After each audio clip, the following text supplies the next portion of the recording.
nosotros no aceptaremos la exclusión de nuestro pueblo de ese derecho. Mr. Gorbachev, tear down this wall.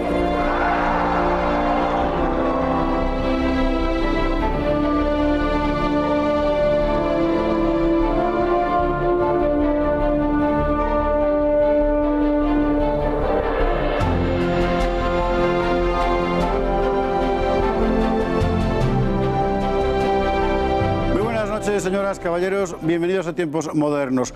Uno de los privilegios de los vencedores es que ellos suelen escribir la historia y eso permite pasar página sobre ciertos asuntos un poco enojosos. Por ejemplo, la guerra de España contra Estados Unidos 1898.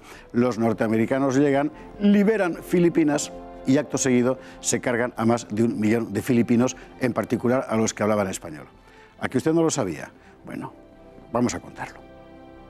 Los Estados Unidos masacraron a más de 1 millón de filipinos a principios del siglo XX, una sexta parte de la población, dice el investigador norteamericano James B. Goodnow. Las víctimas fueron, muy especialmente, los filipinos que hablaban español. Los mataron para asentar el poder estadounidense en la isla. Retrocedamos un poco. En 1898, los Estados Unidos declaran la guerra a España. Washington quiere expandirse y ambiciona las bases navales que le proporcionan Cuba y Filipinas. Desde años atrás, los norteamericanos están alentando los movimientos nacionalistas locales como parte de su estrategia contra España. En el caso de Filipinas, la insurrección de Emilio Aguinaldo viene amparada por los yanquis, que al mismo tiempo atacan a la escasa guarnición española en el archipiélago. En junio de 1898 se proclama la independencia de Filipinas y Aguinaldo es elegido primer presidente. Para asegurar su poder, manda matar a otro rival político, el general Luna. Pero poco le durará la gloria a Aguinaldo, porque enseguida los Estados Unidos se cobrarán la ayuda que le habían prestado. Washington revela sus verdaderas intenciones en marzo de 1901. Apresan a Aguinaldo y le obligan a aceptar el dominio yanqui. Aún más, el presidente William McKinley pretexta un supuesto ataque de rebeldes a Manila y declara la guerra a la recién nacida república. McKinley argumentará que Dios le había indicado que los filipinos eran incapaces de autogobernarse y por eso había encomendado a los Estados Unidos a educarlos y cristianizarlos, a pesar de que las Filipinas llevaban ya 3 siglos cristianizadas por los españoles.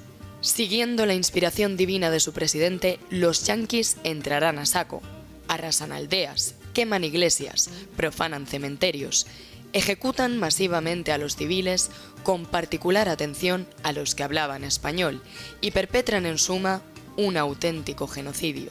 El general Jacob Smith llegó a ordenar la ejecución de cualquier filipino mayor de 10 años.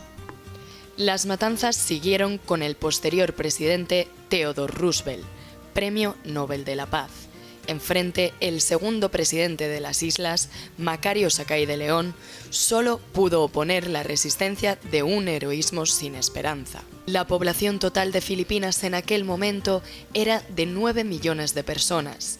El número de víctimas ascendió a la sexta parte de la población, es decir, casi 1,5 millones de filipinos asesinados entre 1901 y 1913. Una auténtica barbaridad. Fernando Paz, muy buenas noches. Muy buenas noches. Prácticamente desconocida por el público, en particular en España.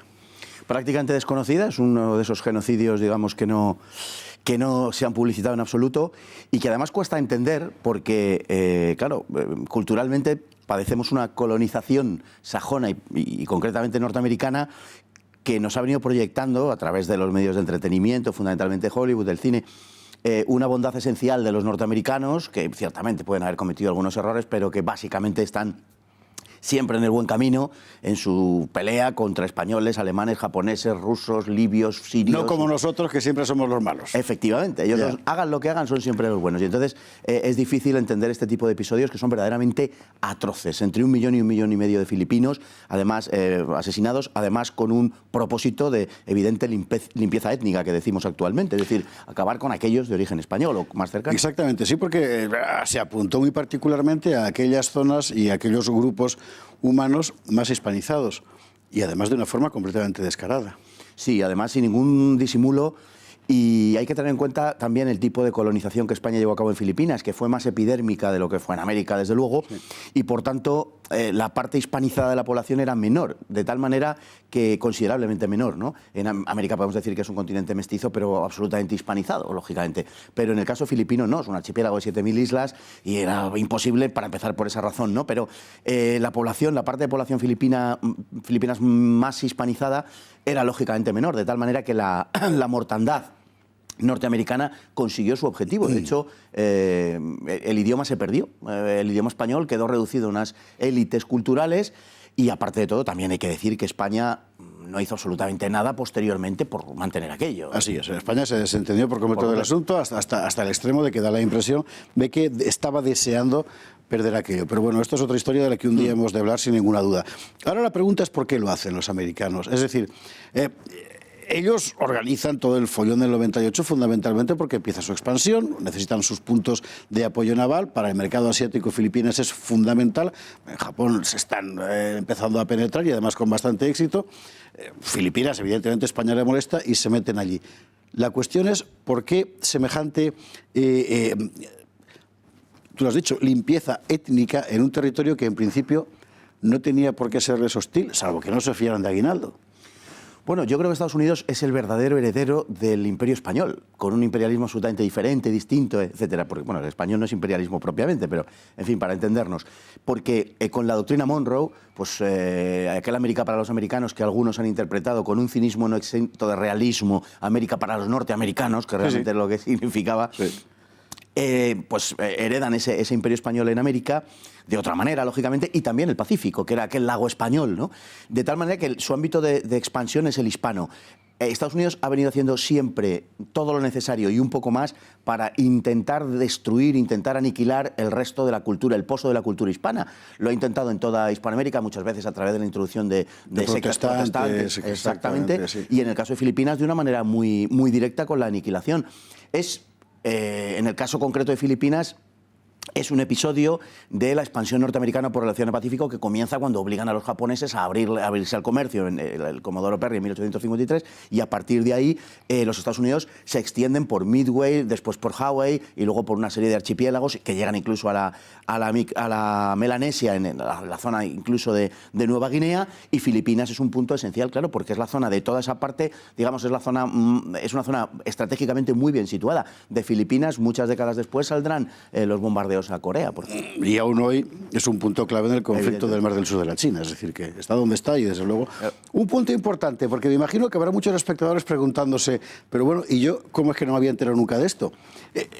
Hay un capítulo concreto que examinar sobre la historiografía de este episodio, porque hay fuentes contemporáneas y posteriores que hablan de la guerra, que hablan de la reducción drástica de la población, sobre todo fuentes de religiosos allí presentes y tal, pero en realidad el gran estudio sobre lo que pasó, vinculando una cosa con la otra, es decir, la guerra, la represión, la guerra de Estados Unidos con Filipinas, no de España con Estados Unidos, la represión y la pérdida de población son bastante tardíos, son más bien contemporáneos. Son muy tardíos. A nosotros, quiero decir. Efectivamente, se intentó taparlo por todos los medios.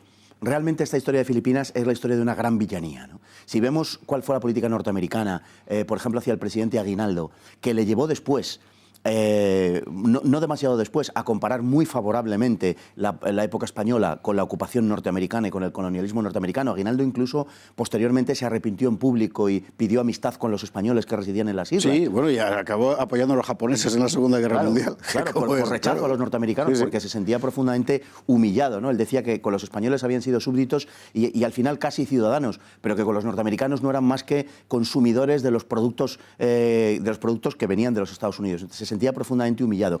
Y si pensamos, por ejemplo, lo que le pasó a su sucesor, a Sakai, ¿no? A Macario Sakai, que lo ahorcan después de prometerle que le iban a dar una amnistía y que le iban a hacer incluso diputado. En fin, es la historia de una enorme villanía la que perpetraron los Estados Unidos ahí. Se ha intentado tapar por todos los medios. Hay que decir que, aunque los grandes medios de difusión han seguido en lo mismo, no les ha interesado en absoluto, ha habido autores norteamericanos, historiadores norteamericanos que sí han entrado a hablar de este tipo de cosas. No obstante, está muy tapado porque tampoco la documentación es exhaustiva, y eso es verdad. Para que nos hagamos un poco idea, lo que sucedió allí, el asesinato de más de 1 millón de personas, se parece mucho a esas películas que vemos de Vietnam, donde los soldados americanos entran en un poblado, Sí. se hacen fotografías con las víctimas, con los muertos. Repitieron ese tipo de comportamiento durante la Segunda Guerra Mundial con los soldados japoneses. Era frecuente que se fotografiaran con las calaveras de los soldados japoneses, incluso las enviaban a Estados Unidos para tenerlas luego, en fin, en sus casas. Calaveras humanas, estamos hablando de los soldados japoneses. Y esto lo empezaron a... No es que empezara ahí, porque también hay antecedentes con los indios, pero de forma muy destacada y de forma masiva, y que podemos llamar genocida, porque fue una limpieza étnica en toda regla, sucede en Filipinas. Estamos ante un ejemplo de supremacismo blanco protestante, hay que decir, tanto en el caso de McKinley como en el caso de Roosevelt. Supremacismo blanco implícito que se explicita a través de la religión. Y a través de una religión que es muy específicamente, tanto en el caso de McKinley como en el caso de Roosevelt, típico protestantismo norteamericano que ha escogido a Dios, donde Dios ha escogido a los Estados Unidos como nación redentora de la humanidad. Claro, toda la historia... Quiera o no quiera. Sí, toda la historia del destino manifiesto, que está implícita en esta historia, pues lo evidencia. De hecho, en aquel momento hay dos argumentos que sirven para justificar de algún modo el colonialismo occidental, y los dos parten de la misma base, de la superioridad innegable del mundo europeo y occidental sobre aquellos países atrasados, que hoy llamamos del tercer mundo, ¿no? Subdesarrollados y tal. Un argumento dice que, bueno, que como Europa y Occidente en general es superior, puede dominar a esos pueblos y hacer con ellos lo que quiera. Y hay un segundo argumento que, en cambio, digamos, es más humanista, pero no deja de ser, de tener una gran carga de hipocresía, y es que se hace por el bien de esos pueblos. No se habla tanto de su explotación, sino por el bien. Y efectivamente llegan a hablar de cristianizar a Filipinas, cosa que venía haciendo España desde el siglo XVI, nada más. Exactamente. Bueno, cosas que conviene recordar, porque muchos hemos olvidado en España que las Filipinas fueron españolas efectivamente más de 3 siglos, que en 1898, un día hemos de hablar de eso con calma, se perdió por nuestra culpa y de una forma infame, todo se ha dicho. Hablaremos de eso, pero que inmediatamente después los que se habían manifestado como libertadores, los Estados Unidos, se manifestaron como unos auténticos déspotas sobre la población filipina, perpetrando un genocidio que con Fernando Paz hoy hemos presentado en una primera aproximación. Fernando, muchísimas gracias. Un verdadero placer. Y a ustedes, como siempre, muchas gracias y hasta un próximo programa de Tiempos Modernos.